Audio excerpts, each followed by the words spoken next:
Konsep dasar statistik oleh kelompok 3 Aldira BSN 18951 dan Ririn Nasriani BSN 18977. Pengertian statistik. Statistik adalah cara untuk mengolah data dan menarik kesimpulan-kesimpulan yang teliti dan keputusan-keputusan yang logik dari pengolahan data. Menurut Profesor Dr. Sutrisno Hadi, MA. 2. Statistik adalah ilmu yang mempelajari tentang seluk-beluk data, yaitu tentang pengumpulan, pengolahan, penganalisan, penafsiran, dan penarikan kesimpulan dari data yang berbentuk angka, menurut Insinyur M. Iqbal Hasan, MM. 3. Statistik adalah studi informasi dengan mempergunakan metodologi dan teknik-teknik perhitungan untuk menyelesaikan permasalahan-permasalahan praktis yang muncul di berbagai bidang, menurut Suntoyo Yitno Sumarto. Kemudian, statistik dalam praktek berhubungan dengan angka-angka hingga bisa diartikan numerical description. Dalam dunia usaha, statistik juga diasosiasikan dengan sekumpulan data seperti pergerakan tingkat inflasi, biaya promosi bulanan, dan lain sebagainya. Namun, selain merupakan sekumpulan data, statistik juga dipakai untuk melakukan berbagai analisis terhadap data, seperti melakukan berbagai uji hipotesis dan kegunaan lain. Kemudian, statistik disebut dengan ilmu statistik. Pengertian statistika. Statistika adalah pengetahuan yang berkaitan dengan metode, teknik, atau cara mengumpulkan data, mengolah data, menganalisis data, menyajikan data dalam bentuk kurva atau diagram, menarik kesimpulan, menafsirkan data, serta menguji hipotesis yang didasarkan pada hasil pengolahan data. Data yang kita peroleh dapat disajikan dengan dua cara, yaitu bentuk diagram, yaitu diagram batang, diagram garis, dan diagram lingkaran. Yang kedua, bentuk tabel. Apapun bentuk data yang kita sajikan, yang pasti memberikan pengertian yang sama bagi pembacanya. Pembagian statistik berdasarkan pengolahan datanya. Pertama, statistik deskriptif. Statistik deskriptif berusaha menjelaskan atau menggambarkan berbagai karakteristik data, seperti berapa rata-ratanya, seberapa jauh data-datanya bervariasi dari rata-ratanya, berapa median datanya, dan sebagainya. 2. Statistik induktif atau inferensi. Statistik induktif berusaha membuat berbagai inferensi terhadap sekumpulan data yang berasal dari suatu sampel. Tindakan inferensi tersebut seperti melakukan perkiraan besaran populasi, uji hipotesis, peramalan, dan sebagainya. Pembagian statistik berdasarkan bentuk parameternya. Pertama, statistik parametrik.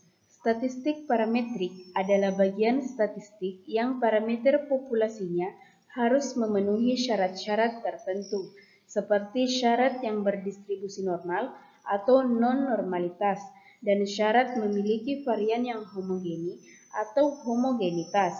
2. Statistik non-parametrik. Statistik non-parametrik adalah bagian statistik parameter populasinya bebas dari terpenuhinya syarat-syarat tertentu, seperti syarat berdistribusi normal atau normalitas dan syarat memiliki varians yang homogeni atau homogenitas. Selanjutnya, pembagian statistik berdasarkan ruang lingkup penggunaannya. Pertama, statistik pendidikan. Statistik yang digunakan atau diterapkan pada bidang ilmu pendidikan. 2. Statistik sosial. Statistik yang dipergunakan atau diterapkan pada disiplin ilmu sosial. 3. Statistik kesehatan. Statistik kesehatan adalah statistik yang dipergunakan atau diterapkan pada bidang ilmu kesehatan. 4. Statistik ekonomi, statistik yang dipergunakan pada ilmu ekonomi. Statistik pertanian, statistik yang digunakan atau diterapkan pada ilmu pertanian. Elemen statistik. Meskipun statistik bisa diterapkan pada hampir semua aspek kehidupan, namun ada beberapa elemen yang bisa terdapat dalam suatu persoalan statistik, yaitu: pertama, populasi. Masalah dasar dari persoalan statistik adalah menentukan populasi data. Secara umum, populasi bisa didefinisikan sebagai sekumpulan data yang mengidentifikasi suatu fenomena. Populasi dalam statistik tidak hanya terbatas pada masalah-masalah manusia atau bisnis, namun dapat lebih luas cakupannya. 2. Sampel. Sampel bisa didefinisikan sebagai sekumpulan data yang diambil atau diseleksi dari suatu populasi. Pengambilan sampel dilakukan karena dalam praktek banyak kendala yang tidak memungkinkan seluruh populasi diteliti. Kendala tersebut bisa karena situasi, waktu, tenaga, biaya, dan sebagainya. 3. Variabel. Dalam melakukan inferensi terhadap populasi, tidak semua ciri populasi harus diketahui. Hanya satu atau beberapa karakteristik populasi yang perlu diketahui, yang disebut sebagai variabel. 4.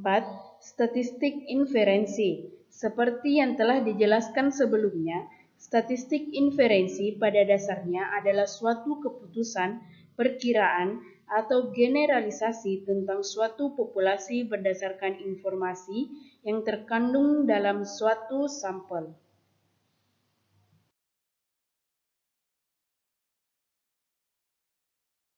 Ciri-ciri statistik. Pertama, statistik selalu bekerja dengan angka atau bilangan. 2. Statistik bersifat objektif. 3. Statistik bersifat universal. Fungsi statistik. Pertama, statistik menggambarkan data dalam bentuk tertentu. Statistik dapat menyederhanakan data yang kompleks menjadi data yang mudah dimengerti. Statistik merupakan teknik untuk membuat perbandingan. Statistik dapat mengukur besaran dari suatu gejala. Statistik dapat menentukan hubungan sebab akibat. Dan statistik dapat memperluas pengalaman individu.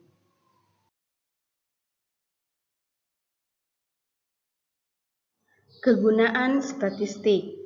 Pertama, membantu penelitian dalam menggunakan sampel sehingga penelitian dapat bekerja efisien dengan hasil yang sesuai dengan objek yang ingin diteliti.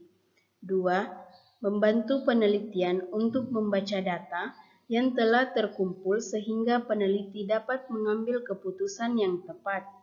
3. Membantu peneliti untuk melihat ada tidaknya perbedaan antara kelompok yang satu dengan kelompok yang lainnya atas objek yang diteliti. 4. Membantu peneliti untuk melihat ada tidaknya hubungan antara variabel yang satu dengan variabel yang lainnya. 5. Membantu peneliti dalam menentukan prediksi untuk waktu yang akan datang. 6. Membantu peneliti dalam melakukan interpretasi atas data yang terkumpul, menurut M. Subana dan kawan-kawan pada tahun 2000. Peranan statistika dalam penelitian, menurut Sugiono pada tahun 2003. Pertama, alat untuk menghitung besarnya anggota sampel yang diambil dari suatu populasi, sehingga jumlah sampel yang dibutuhkan akan lebih dapat dipertanggungjawabkan. 2. Alat untuk menguji validitas dan reliabilitas instrumen sebelum instrumen tersebut digunakan dalam penelitian. 3. Sebagai teknik untuk menyajikan data, sehingga data lebih komunikatif, misalnya melalui tabel, grafik, atau diagram. 4. Alat untuk menganalisis data seperti menguji hipotesis yang diajukan dalam penelitian. Data dalam statistika. Data adalah catatan atas kumpulan fakta. Data merupakan bentuk jamak dari datum, berasal dari bahasa Latin yang berarti sesuatu yang diberikan. Dalam penggunaan sehari-hari, data berarti suatu pernyataan yang diterima secara apa adanya. Pernyataan ini adalah hasil pengukuran atau pengamatan suatu variabel yang bentuknya dapat berupa angka, kata-kata, atau citra. Statistik dalam prakteknya tidak bisa dilepaskan dari data yang berupa angka, baik itu dalam statistik deskriptif yang menggambarkan data maupun statistik inferensi yang melakukan analisis terhadap data. Namun, sebenarnya data dalam statistik juga bisa mengandung data non-angka atau data kualitatif. Dalam keilmuan ilmiah, fakta dikumpulkan untuk menjadi data. Data kemudian diolah sehingga dapat diutarakan secara jelas dan tepat, sehingga dapat dimengerti oleh orang lain yang kemudian disebut dengan informasi. Tipe data statistik. Data dalam statistik berdasarkan tingkat pengukurannya atau level of measurement dapat dibedakan dalam 4 jenis yang terbagi menjadi 2 bagian, yaitu data kualitatif dan data kuantitatif. Pertama, data kualitatif atau qualitative data. Data kualitatif secara sederhana bisa disebut data yang berupa angka. Data kualitatif mempunyai ciri yang tidak bisa dilakukan operasi matematika, seperti penambahan, pengurangan, perkalian, maupun pembagian. Data kualitatif ini terbagi menjadi 2 jenis, yaitu yang pertama nominal. Data bertipe ini adalah data yang paling rendah dalam level pengukuran data. Jika suatu pengukuran data hanya menghasilkan satu dan hanya satu-satunya kategori, maka data tersebut adalah data nominal. Misal, proses pendataan tempat tinggal 40 responden dalam suatu penelitian. Dalam kasus ini, setiap orang akan bertempat tinggal di suatu tempat tertentu berdasarkan KTP. Tidak bisa di tempat lain. Jadi, data tempat tinggal adalah data nominal karena hanya mempunyai satu alamat, tidak lebih. 2. Ordinal. Data ordinal seperti pada data nominal adalah juga data kualitatif, namun dengan level yang lebih tinggi daripada data nominal.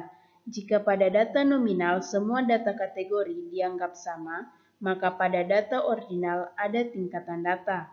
Misalnya data jenis kelamin, pada contoh di atas yaitu lelaki dianggap setara dengan wanita, atau dalam tempat kelahiran, data Jakarta dianggap sama dengan data Yogyakarta, Surabaya, dan sebagainya.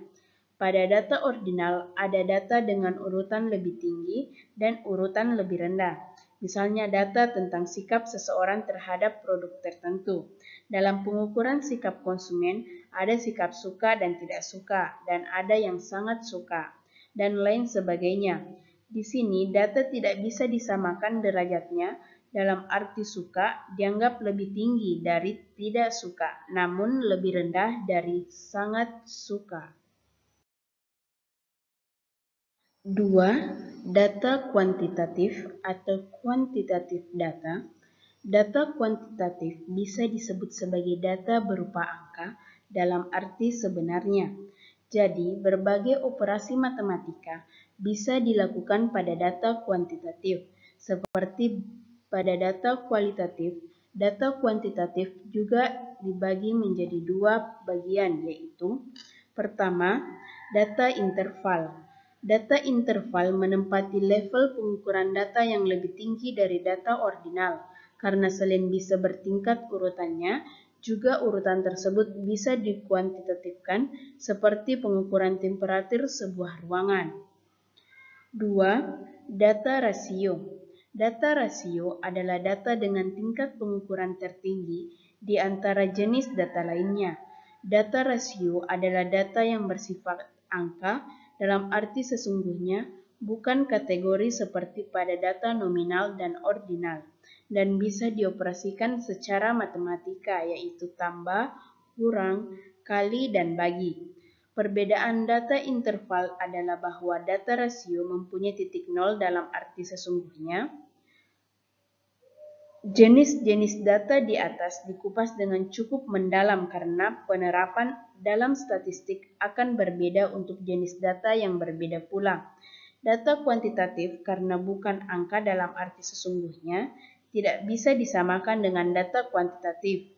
Data nominal dan ordinal biasanya menggunakan metode statistik non-parametrik, sedangkan data kuantitatif memakai metode parametrik.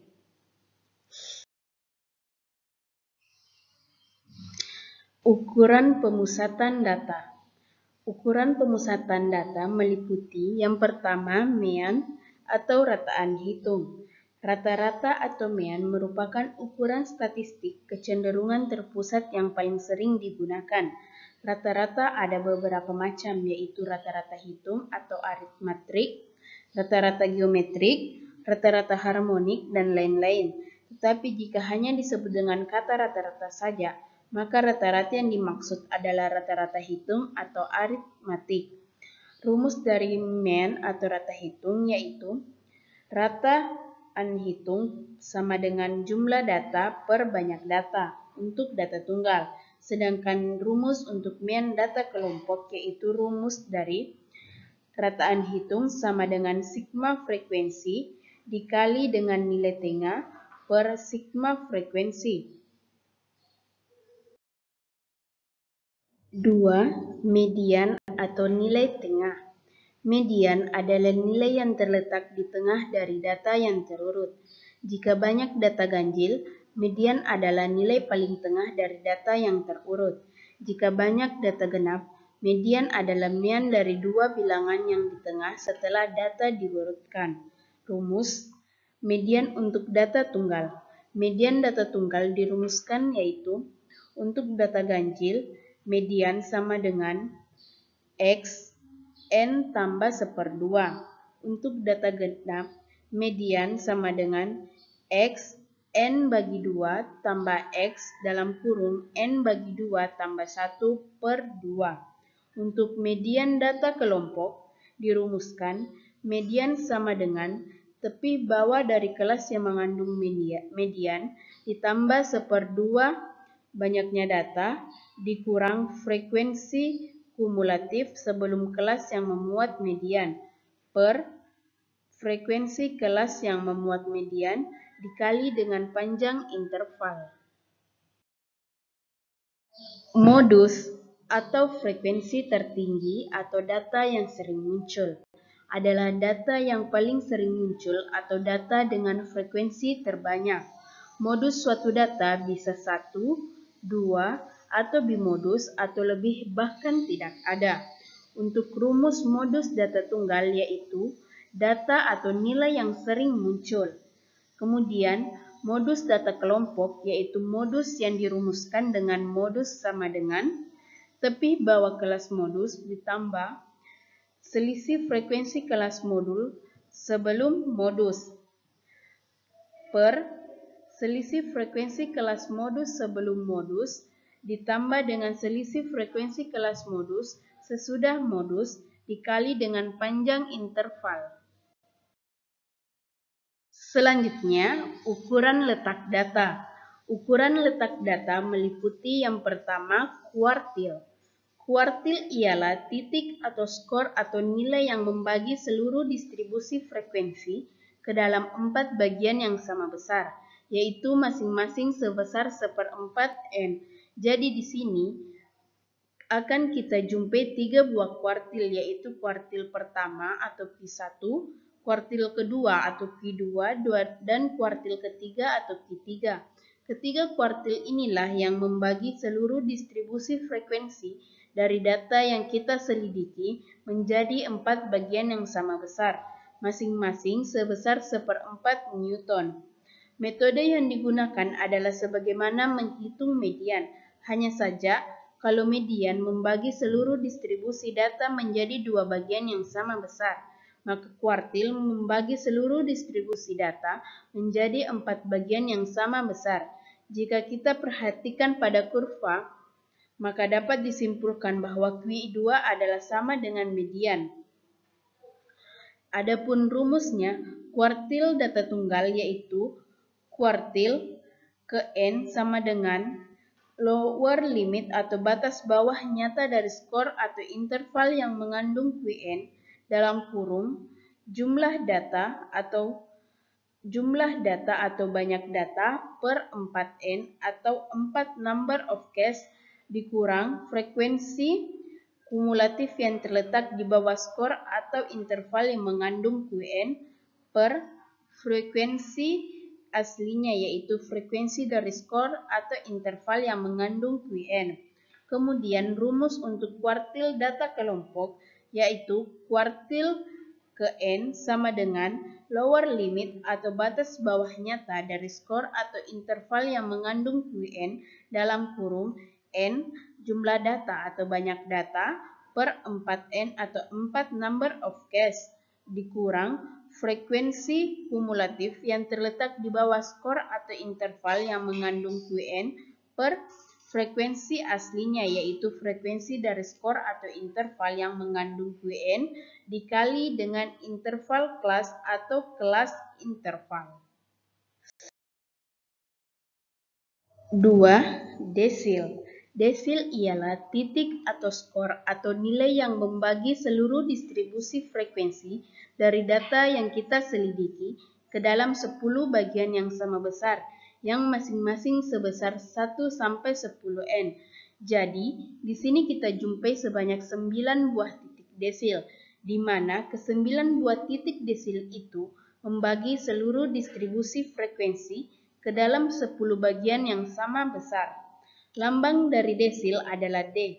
Jadi 9 buah titik desil dimaksud yaitu D1, D2, D3, D4, D5, D6, D7, D8, dan D9. Untuk mencari desil dapat dirumuskan sebagai berikut. Untuk data kelompok yaitu Dn atau desil sama dengan lower limit atau batas bawah nyata dari skor atau interval yang mengandung desil ke N ditambah dengan dalam kurung N atau jumlah data per 10N dikurang frekuensi kumulatif yang terletak di bawah skor atau interval yang mengandung desil ke N per frekuensi dari skor atau interval yang mengandung desil ke N atau frekuensi aslinya dikali dengan XI. Untuk data tunggal, desil sama dengan limit lower limit tambah dalam kurung jumlah data atau banyak data per 10n dikurang frekuensi kumulatif yang terletak di bawah skor atau interval yang mengandung desil ke N per frekuensi asli atau frekuensi dari skor atau interval yang mengandung desil ke N. 3. Persentil.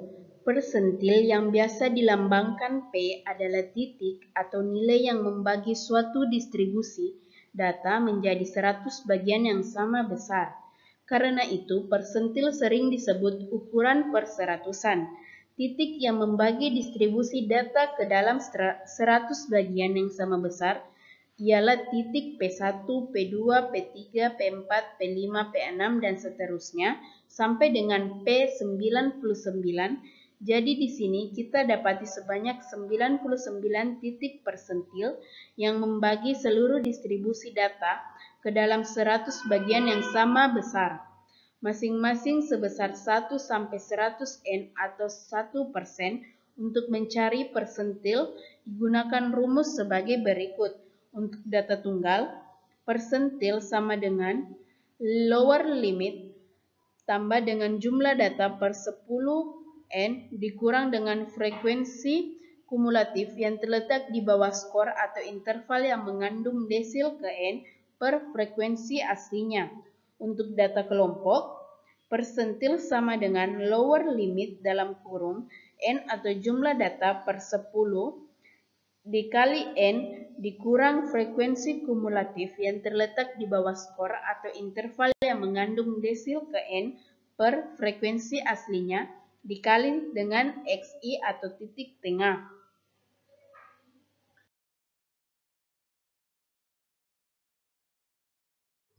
Ukuran penyebaran data.